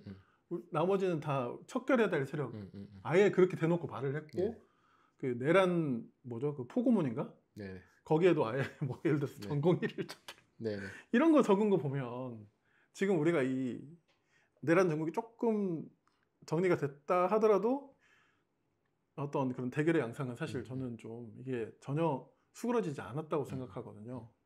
이런 맥락과 좀 연결해 볼 때 우리가 좀 교회 안에서 좀 함께 고민해 볼 법한 그런 지점들은 또 어떻게 생각하세요? 좀 어려운 문제이긴 한데요. 그쵸. 그러니까 정치적으로 이 내란을 진압하고 있느냐 혹은 진압을 더 해야 되느냐 어떻게 진압해야 되느냐에 대해서 각자의 의견이 다를 수가 있는 것 같아요. 그리고 그 의견에 대해서는 굳이 교회가 말하지 않더라도 충분히 사회적으로 많은 대화가 될 수 있을 것 같아요. 저는 그냥 목사의 입장에서 교회가 여기에 대해서 말을 못한다면 어떤 말을 할 수 있을까를 생각해 보면 사실은 정치권에서 나오는 프레임 이 정도면 됐지 용서하자라든가 아니면 더 척결하자라든가 그 어떤 말을 해도 사실은 기존의 정치적인 언어의 프레임 가운데 갇혀버리는 게 아닌가 종속되어 버리는 게 아닌가라는 좀 문제의식이 있거든요. 그러면 목사는 교회는 여기에 대해서 어떻게 생각해야 되는가 어떻게 고민해야 되는가라고 볼 때 그렇게 사회적으로 합의된 어떤 주장이 도출되는 가운데 그 주장이 실제 구체화되고 실현화되었을 때 우리 국가와 사회는 어떤 소위 한계 혹은 어떤 위기에 부닥치게 될 것인가에 대해서 메타적으로 좀 사유할 필요가 있다고 생각하거든요. 어쨌건 기독교의 가치는 사랑이고 화해고 용서고 변화고 이런 것들이잖아요. 그러면 이런 우리 기독교적 가치와 정치권에서 혹은 시민사회와 함께 합의된 결론이 구현되었을 때 나타난 결과를 메타적으로 사유해 볼 때 우리가 좀 할 수 있는 발언이 생기지 않는가. 단순히 뭐 더 처단하지 맙시다, 용서합시다. 단순히 이런 게 아니라 그렇게 해서 계속 처단해 갑시다. 그러면 이 처단한 결과가 우리 사회에 미친 후과가 있지 않을까요? 라는 방식으로. 더 나아가 여기서 조금만 우리가 더 사유를 깊게 나아가자면 저는 뭐 로마서에서 바울의 사유도 그렇겠습니다만 기본적으로 국가 정치체가 돌아가는 거나 작은 소규모 교회 정치체나 돌아가는 거랑 거의 동일하게 바울이 보는 것 같다는 거죠. 그러면 이 국가 자체에서 실제 정책이 위반되고 혹은 어떤 세력들이 척결되고 그 모든 방식이 사실은 지역교회 안에서 분명히 일어날 수 있는 상황이라고 생각을 하거든요. 그럼 우리는 어떤 의미에서는 국가에 앞서서 실험을 해볼 수도 있는 거고 또 어떤 의미는 국가에 앞서서 그런 정치체의 어떤 실험 데이터를 많이 확보할 수도 있는 것이어서 그런 의미에서 좀 더 색다르고 좀 더 약간 메타적인 그런 의견을 개진할 수 있지 않을까? 좀 우리가 이런 의미에서 사회 참여를 더 고민해야 되지 않을까?라는 문제식이 저는 좀 있는 것 같아요. 그 바울의 이야기가 저는 그래서 한편으로 또 어떻게 들렸냐면 그러면 바울은 어떤 절대선을 이야기하는 것일까? 그런 생각도 좀 들었어요. 근데 사실 절대선이라는 단어도 모호하잖아요. 어떻게 보면 절대라는 말을 붙였을 뿐이지 다 각자가 생각하는 게 그쵸. 다를 수 있고 그렇다면 이걸 조금 더 구체적으로 우리가 단어를 뽑아내자면 지금 뭐지? 바울이 로마 교회에 일단 로마서를 이야기해 주셨으니까 로마 교회에 더 구체적으로 던지는 도전은 사실은 윤리와 관용의 문제 아닐까? 그런 생각을 이제 좀 이야기를 좀 강의를 들으면서 좀 하게 된 거예요. 왜냐하면 저는 심판하고 뭔가 이렇게 법을 지키건 뭐 어쨌든 그 로마의 법을 따르건 이런 문제가 더 이런 문제보다 더 어려운 것은 정말 하나님이 원하시는 쉽게 말하면 신앙적으로 볼 때 하나님이 원하시는 어떤 선을 추구하고 구체적으로 이걸 행하는 것인데 그게 이제 저는 좀 윤리와 관용을 베푸는 것, 윤리를 좀 지키고 윤리를 좀 뭐라고 사수한다는 표현은 좀 그렇지만 그렇게도 좀 들렸던 것 같아요. 그러니까 저는 두 가지 전략이 있는 것 같아요. 바울은 로마 제국에 대해서 약간 좀 뭐라고 해야지 절대시하지 말자라는 논조가 깔려 있는 것 같아요. 그렇죠. 그래서 그냥 권세를 위해서 우리가 기도하자. 권세가 잘 되면 좋은 거 아니냐? 이런 식으로. 그러니까 권세가 잘 되어야 된다고도 아니고 권세가 망해야 된다고 아니라 권세가 잘 되면 좋은 거 아니냐라는 식으로. 그러니까 어떤 의미에서 예를 들면 우리 현재 상황이라 해보면 내란이 꼭 척결돼야만 해. 내란이 척결되지 않고 어떻게 화해와 관용으로 나가야 돼. 라는 방식으로 국가가 어느 방향으로 나가야 된다는 것에 절대적 가치를 두지 않는 것 같아요. 그러니까 잘 되면 좋겠지만 그걸 우리가 기도할 뿐이지만 그 자체에 절대적 가치가 있는 거 아니야.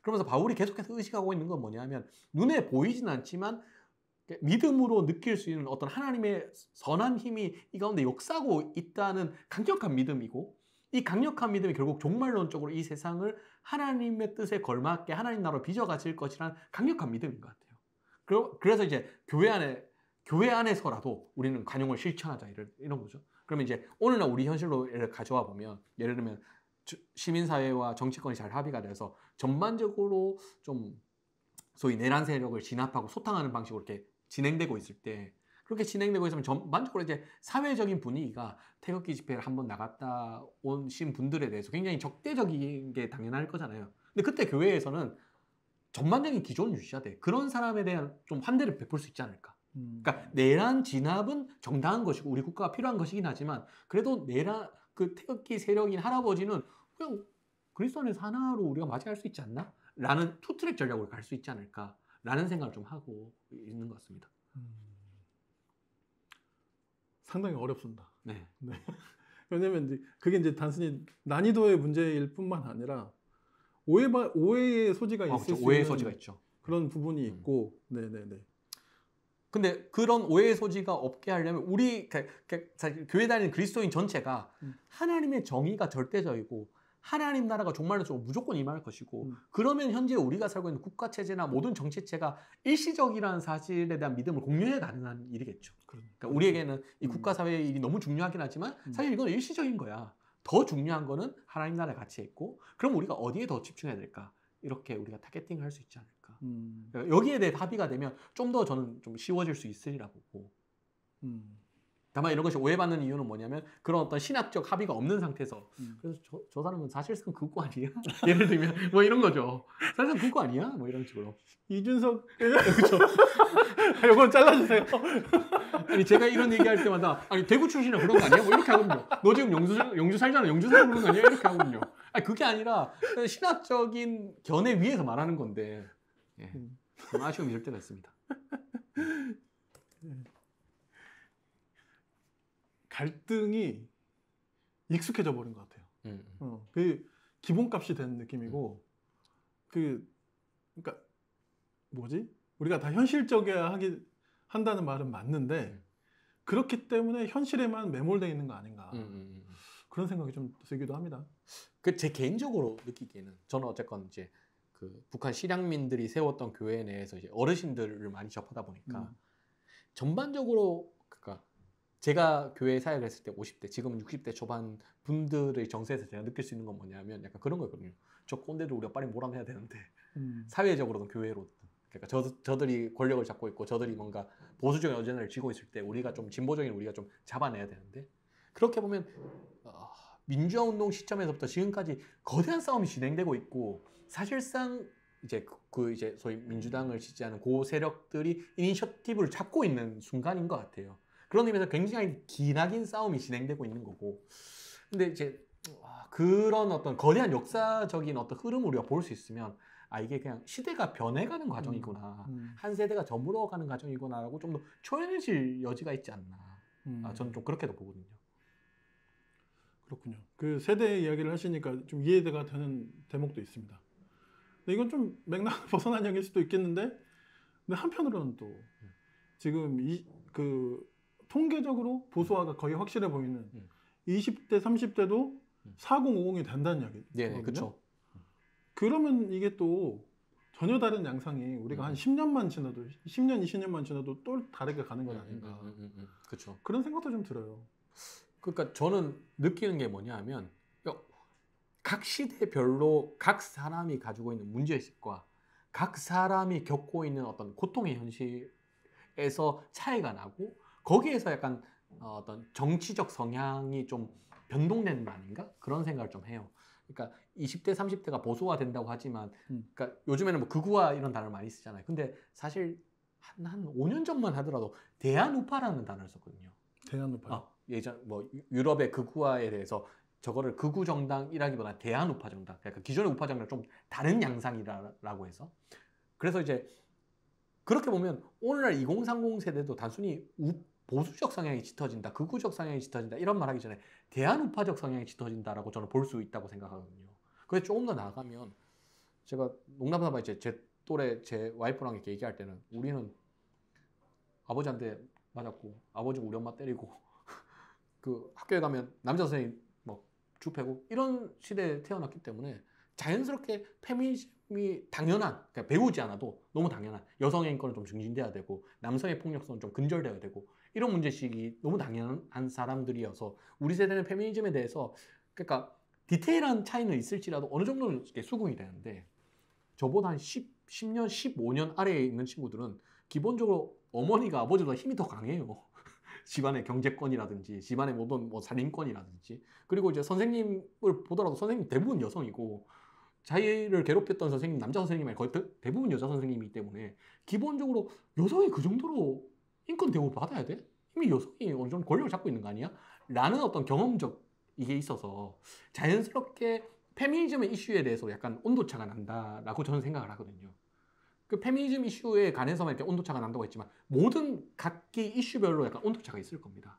근데 그 사람들이 소위 이게 민주당 계열의 혹은 진보정당 계열을 지지하지 않는다는 건 뭐냐면 반대로 말하면 민주당 계열이나 진보정당 계열이 그들이 겪고 있는 현실과는 전혀 동떨어진 이야기와 정책 어젠다를 내고 있기 때문일 거고 반면에 뭐 이준석으로 대표되는 소칭 대한우파 세력들은 그들에게 소구되는 이야기를 하고 있기 때문에 거기에 끌린다고 생각을 하거든요. 그 또한 이제 일종의 이렇게 세대가 교체되는 과정이겠죠.